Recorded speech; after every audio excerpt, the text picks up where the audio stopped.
Alors, bien évidemment, l'Église catholique ne va pas subir tous ces affronts sans réagir. Alors, il va y avoir vraiment une contre-attaque de l'Église catholique et ce phénomène-là, on va l'appeler la contre-réforme. Alors, c'est notre point 9, contre-réforme.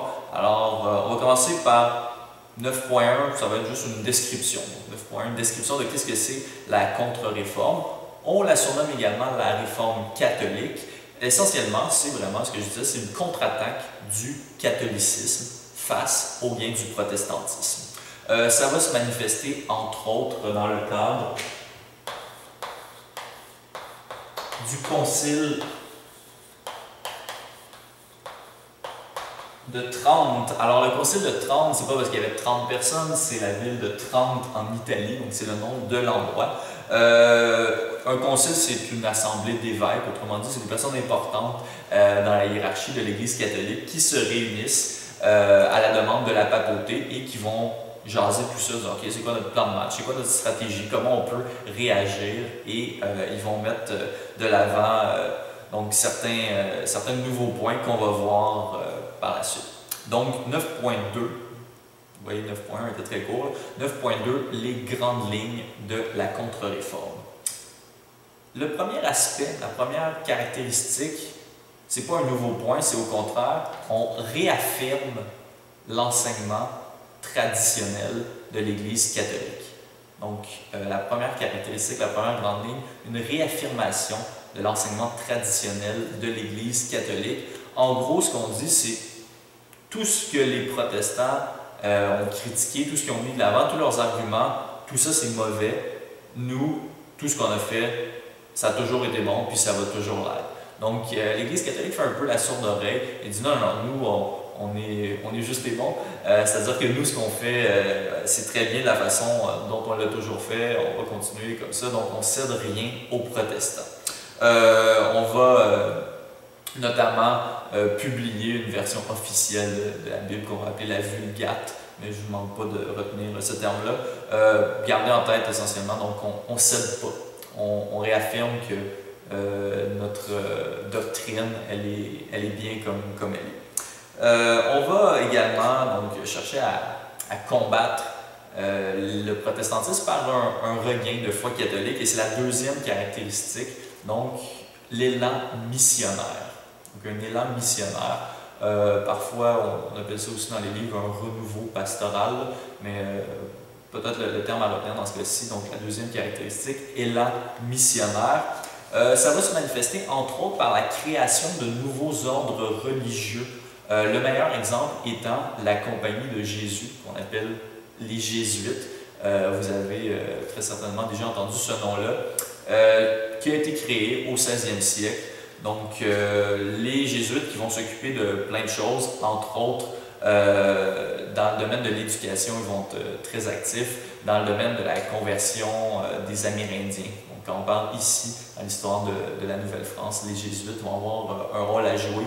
Ils vont être présents un peu partout, ils vont être présents en Europe et sur les autres continents nouvellement colonisés par les Européens. C'est un ordre qui est très discipliné, les Jésuites, très hiérarchisés, et ils jurent obéissance au pape. Donc, c'est une façon de combattre l'hérésie. Il y en aura d'autres. Troisième caractéristique, le rétablissement du tribunal de l'Inquisition. Donc,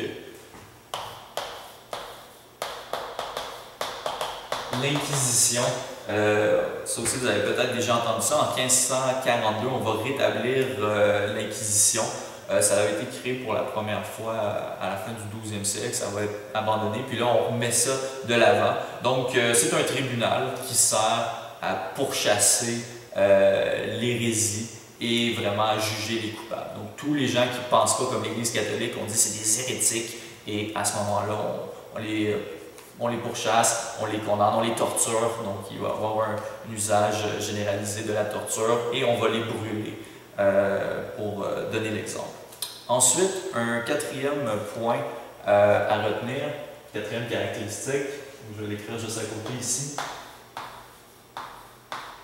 Donc c'est l'index, je ne sais pas si le cadrage est bon.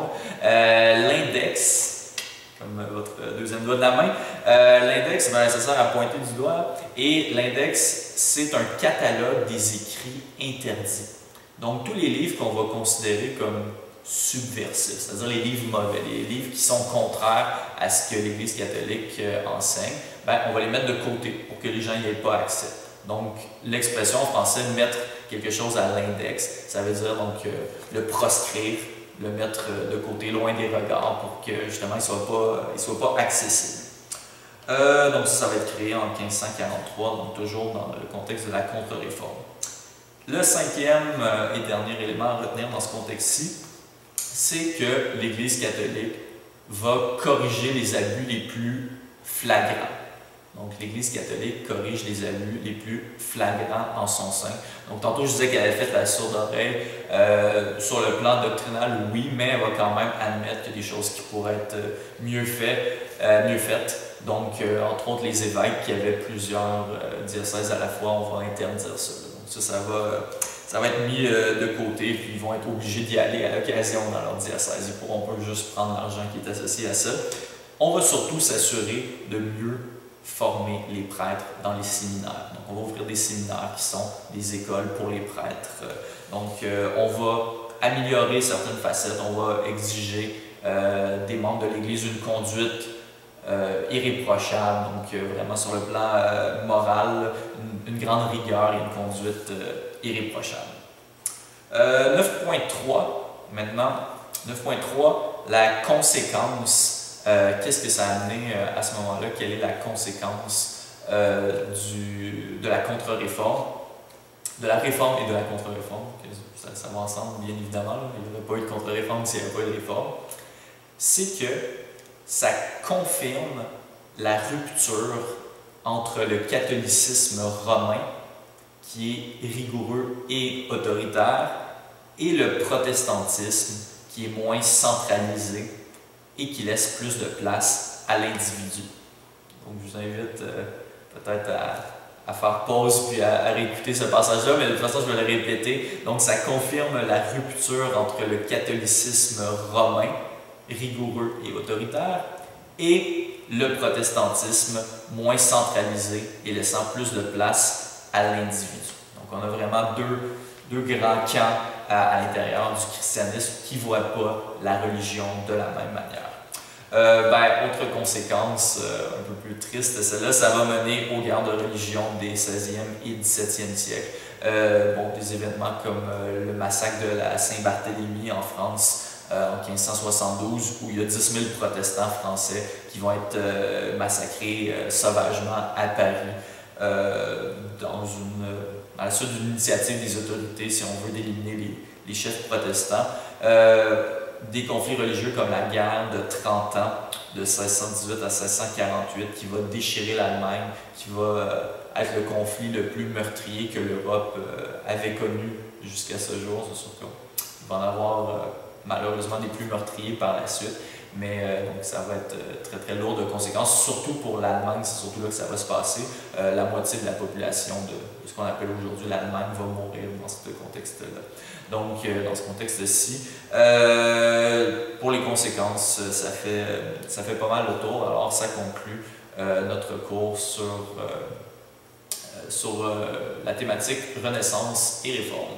Alors, je vous remercie de votre attention, du confort de votre foyer, bien sûr.